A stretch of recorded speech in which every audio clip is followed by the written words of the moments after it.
కథ బలమైన చిట్టి కోడి. ఒక గ్రామంలో చిట్టి అనే ఓ చిన్న కోడి ఉండేది.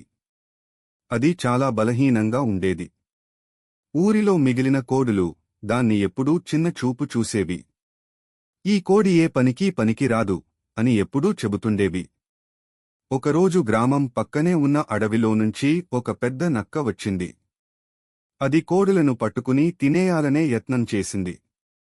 అంతేకాదు, దాని ధ్వానంతో అందరు కోడులు భయంతో ఎటుపోవాలో అర్థంకాక పరుగులు పెట్టాయి.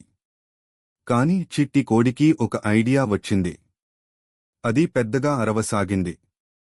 అటువంటప్పుడు ఊరిలోని కుక్కలు, మనుషులు వచ్చినట్లు నక్కకు అనిపించింది. నక్క భయంతో అక్కడినుంచి పారిపోయింది. అందరూ ఆశ్చర్యపోయారు. ఈ చిన్న కోడి మనల్ని రక్షించింది అని అన్నాడు పెద్ద కోడి. అప్పటినుంచి చిట్టిని అందరూ గౌరవించసాగారు. బలంతో కాక తెలివితో ఎవరైనా గొప్పవాళ్లు అవుతారని తెలుసుకున్నారు. నీతి, మోరల్. బలం కన్నా తెలివి గొప్పది. Intelligence is more powerful than strength.